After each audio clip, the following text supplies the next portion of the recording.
Hey guys, welcome back to the channel where we're checking out a video titled Just Waiting for a Mate, investigating the greatest moment in Australian history. Hey, shout out to Yo Rack Hunt. I think this is my third video that I've checked out from this amazing channel. They're hilarious. So shout out to them. Obviously, a link will be in the description for the original video. If you've never heard of Yo Rack Hunt before, man, a link will be in the description. So shout out to them. We're gonna be checking out this video that they, just waiting for a mate.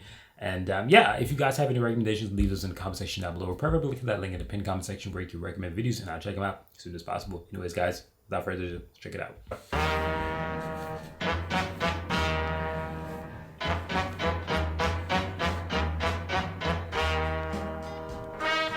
On the 16th of February 2012, the Australian 7 Network released the second episode of the third series of their relatively new TV show, Highway Patrol. The episode in question was titled Drunk Parking, and unbeknownst to them at the time, it would go on to change the trajectory of the universe and become ingrained into Australian culture as possibly the greatest moment in all of Australia's history. Now obviously in this video, we will be revisiting this great historic event. So as per usual, it's time for me to stop the waffle and jump into the Australian DeLorean and head back in time to what I assume was sometime in late 2011 on that fateful night in a shopping centre car park roughly an hour southeast of the city of Melbourne, Australia. So first up, for all the Patrick stars out there who have been living under a rock or simply just forgotten how it happened over the years, I'll do a quick recap on the story so that you guys are up to date. It all started with 2 phone calls after 10 PM at night. The first one that someone was doing burnouts in the car park, and the second that someone in a vehicle that matched first one that someone was doing burnouts in the car park, and the second that someone in a vehicle. Hey, what do you guys call, these random burnouts? In America, typically call them takeovers and shit like that. But what do you guys call them in Australia? Because, I can't lie, in America, they do be getting crazy too. You know what I mean? I don't be getting involved in all of that. You know what I'm saying? I do love cars. I do love burnouts, but I'm going to respect the streets as best as I possibly can. Right, especially the fact that that can get your vehicle impounded and tickets. I ain't got time for all that drama, right? But what do you call that situation, with somebody just randomly doing a burnout, doing some crazy stunts with their car on a public street? What do you call it? Vehicle that matched the description of the car that was doing the burnouts had stacked it and gotten stuck on the curb. Now obviously it didn't take long for Senior Constable Ash Bowden to find the culprit, and as soon as he hopped out of the police car and walked up to the man in the crashed Mitsubishi Lancer, Australian history was made. I'm just waiting for a mate. Is that why your car's all smashed up and you're up on the grass at the moment, or what? Yeah. I'm just waiting for a mate. He's gone in there. Now despite putting on an Oscar-worthy acting performance, the man who at this point we still didn't know the name of was not fooling Senior Constable Ash Bowden. Who's your mate? Hey? Who's your mate? James. Yeah? In there. James who? Huh? How'd you get down here? Does it matter? Yeah, it kind of does, mate, because you've just been involved in an accident. No, I haven't. Yes, you have. Have I? And while still trying to convince him that he wasn't the one driving and was simply just waiting for a mate called James who was in the shop, he attempted to plead the fifth. Can I see your licence, please? No. No? No. No? Been drinking tonight? No. I can smell it on you. Yeah? Yeah? Well, I'm not. No, bro, he's cool, man. I can't lie. Like, a character like that, I don't know, man. He cool, bro. I like him. Not driving. And after blessing us with a few of the greatest one-liners in modern history, such as, What kind of accident? One with a curb, mate, and your whole car's smashed up. One with the curb. and Been drinking tonight? No. I can smell it on you. Yeah? Yeah? Well, I'm not driving. and I need you to make a definitive decision. Definitive. Define that Can you shit. define that? and a few minutes later he was Define that? I like that. Definitive. Can you define that? and a few minutes later he was That's a beautiful accent, baby. plucked from his car with a footwell full of wild turkey and placed under arrest. And after this whole debacle and while he was under arrest, we found out that his name was actually Clinton. Clinton, Clinton, shut up and listen to me. It's quite serious. But not before he tried to tell the police officer that his name was James, coincidentally the same name as the mate he was allegedly waiting for. Well, what's your name? Let's start with that. James. Now, after a little bit more digging, they found out that he actually was drink driving, but he'd also lost his license about 12 months earlier for drink driving. Now, in the end, he was taken back to the police station where, surprise, surprise, he blew 4 times the legal limit and got himself a date with the magistrate. And that's pretty much the full story. I'll leave the full video in the description of this video if you guys want to watch it for yourself. Now, this video ended up going viral after being uploaded all over the internet pretty much as soon as it aired. And over the years, it's been seen millions and millions of times. There's been news articles about it, people have reacted to the video countless times. There's been a boatload of merchandise, and Clinton himself has even been spotted here and there. But what I haven't seen yet is somebody make the pilgrimage to the location where it all took place and pay their respects to the man who created one of the greatest moments in all of Australia's history. But luckily for you guys, I know just the man for the job,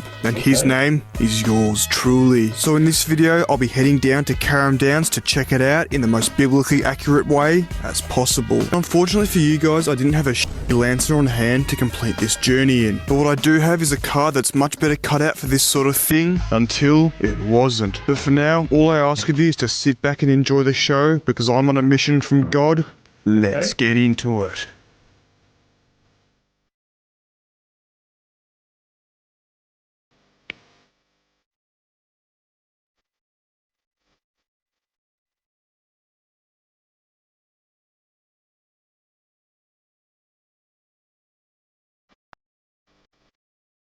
Alright boys, we're here in Carrum Downs. We're about 10 minutes away from the scene of the Wait, hold on. So this Yo Hank. Hold on. This the goat right here? Holy shit. This the goat right here, dog. I can't believe I finally see who do this. Crazy. But we can't just turn up there empty-handed. So what we're going to do first is head into Dan Murphy's and collect ourselves a 10-pack of wild turkey, just like the prophecy foretold. But before we go to Dan Murphy's, look at this. Look how many of you guys aren't subscribed. If all of you guys aren't subscribed, press that subscribe button right now. I'd be at like 50 million subscribers if my calculations are correct. So make sure to click that subscribe button, and if you don't, you're not invited to my birthday party. It's as simple as that.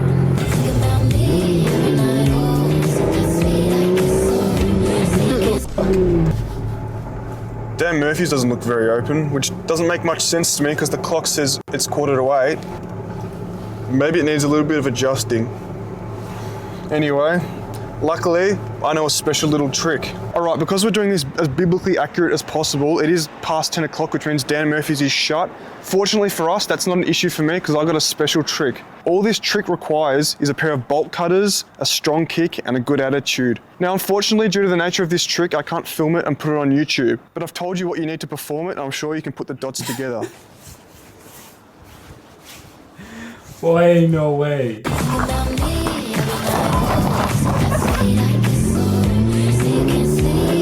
Alright, now that we've got the perfect car for this mission and the footwell full of wild turkey, it's time for us to head to Carrum Downs Coles and pay our respects to the man Clinton. Why does that car actually sound good? Alright guys, we're just pulling into the shopping centre where it all took place. On the left here we got Carrum Downs. I don't know how good the lighting is, probably not that good. But if you look over here, that's the Shell. Here's the Coles. This is the place where history was made. I'm not a local here, I'm not a Carrum Downie, but we're here. I think this is the Carrum Downs Central or Carrum Downs Plaza, I don't know. But unfortunately, the car park is a lot bigger than I was anticipating in real life. I guess we're gonna find out a way to figure out where exactly this took place. And thankfully for you guys, I've brought a quality piece of equipment with me. Some of you may remember it, the PERV unit, which stands for Performance Electronic Reconnaissance Vehicle. So we'll pop that out and see if we can find it from the heavens. You talking about a drone? Oh, that's upside down. Look at this. You talking about a drone? Mint condition after its incident with the tree and titty bomb. How the f are we gonna get that out? They don't build them like they used to. Get this jet going. Oh, chill. It's biting me, bro. It's not happy after I crashed into the tree. Now, as you can see from this POV footage, the PERV unit was just as useless as it was in Tittybong. So we decided to land it, toss it back in the back seat, get back in the car and do some more research and run the numbers. And after about 5 minutes, it finally clicked. The answer was right in front of us, or should I say, right around the corner, the entire time. I think I got it.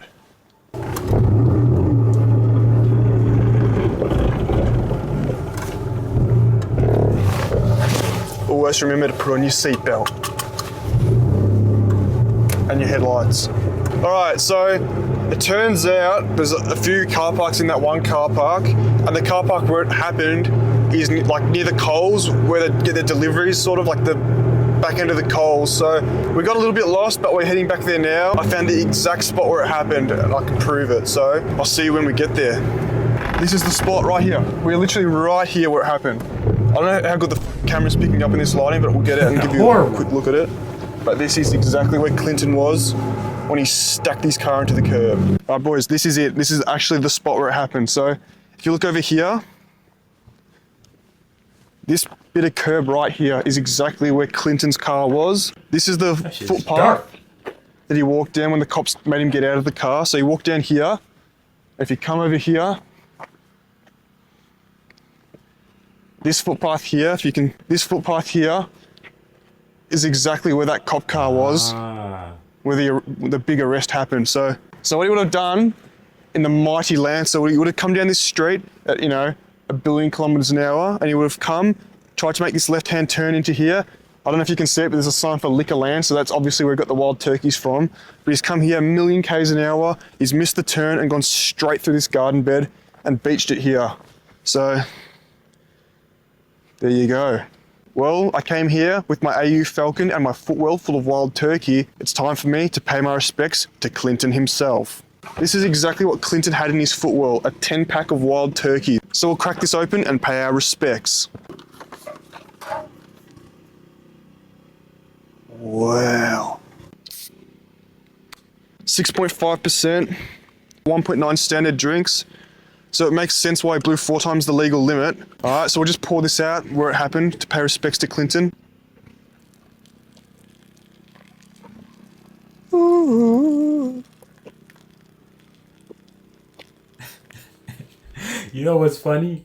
He's out here pouring this out, right? You know that in America, dog, like, he can literally get arrested and fraud. Like American cops be interested, you know what I mean? Like, they be like, okay, so it's open, the package is open, so you definitely slid one of those and you had one of them and you drank it, right? And like, they'll literally give you hell just for that. So I don't know if the Australian cops would actually give him hell for that, because obviously it was in a box, right? And he slid one out and he poured it out, right? But would the Australian cops be like, oh yeah, you definitely was drinking, where's the other one? I don't know. Maybe. I don't know. Let me know.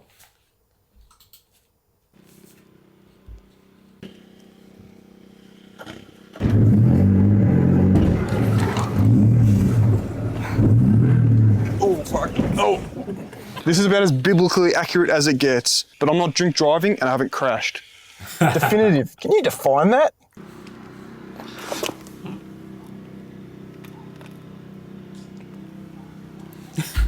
Why does he look like Donald Trump in the reflection? Look at the reflection. That is so Donald Trump, dude. He looks like Donald Trump, but the reflection looks literally like Donald Trump. Oh my gosh.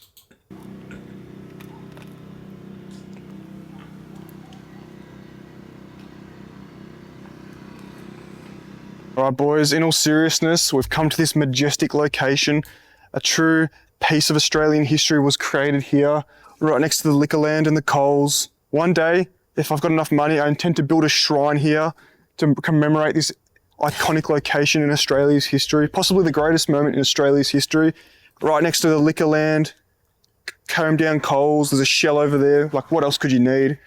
Yeah, I'm just getting a bit emotional. In all seriousness, Clinton, I hope you're doing well.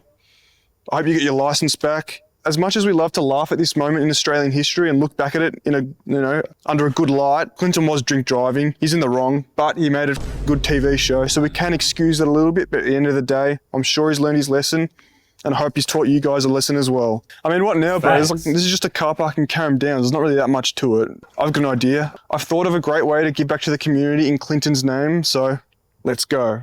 Now, unfortunately, this was a lot easier said than done, because just a few kilometres down the road as we headed back to our final destination, my eBay high flow fuel pump decided to completely and utterly shit itself. This started a chain of events which started with blown fuses and resulted in a completely burnt out fuel pump, which left the car bricked on the side of the road. Now, at this point it was 1:30 AM and I couldn't just really leave the car here because it was sort of still in the lane. So we had to jump in the other car and head back to the cameraman's house, and then swap that car out for the tow rig and headed to the only BP that was open and had a trailer for hire at 2:30 AM on a Monday morning. Then we headed back down the freeway once again to where the car was stranded and begun the process of getting the beast on the trailer. Now, while the AU was stuck on the side of the road and in a ditch, meaning that we couldn't push it, luckily for us, all the way back in 1998, Ford decided to add a brand new hybrid system to all their cars, called the starter motor. So with the car in first gear and cranking that starter motor, not only were we saving the lives of millions of polar bears and the ozone layer.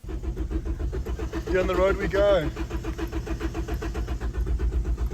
We got the car in the trailer and back to civilization. And after that fucking debacle, we finally managed to get to our final destination, where we could finally complete our mission from God. Well, that took a lot longer than I expected. As you can see, we're here at my favourite place, work. I got my 10-pack of wild turkeys. I'm going to donate some to the cause, but not all of them, because I've lost a lot of money tonight. I need a new fuel pump. I had to spend $150 on a trailer, and it is currently, what time is it? 4:30 AM. Shit. Me and the cameraman met up to film this video at 7 PM.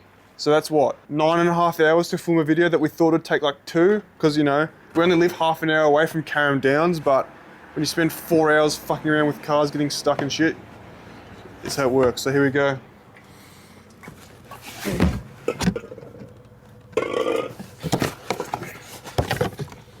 You know what they say? 3 is the magic number. If you enjoyed this video, make sure to like, subscribe, comment, and share. No, like and subscribe and share too. Dude, he is freaking amazing, man, because like he has a lot of humor, in my humble opinion. Like he creates like very funny video related to Australia. It's as simple as that. And I don't see anybody else who does that, and that's exactly why I have so much respect for this dude, man. So shout out to him, like and subscribe, and yeah, share the video, and the link for the original video will be in the description of my video. So yeah, go check it out. And this is definitely a legendary story, and yes, he was definitely in the wrong. I would never recommend drinking and driving. It is horrible and can lead to very bad things. And I'm just happy that this was more of humor rather than an unfortunate outcome, if that makes any sense. This was more funny than it was endangerment. I don't know. But yeah, nobody died. That's what I'm trying to say. Nobody died, nobody got injured. And that's, the best part about this whole situation. We can laugh about it, but we can also learn a lesson from it and not do that. But yeah, thank you guys for watching this video. I'm out of here. Peace.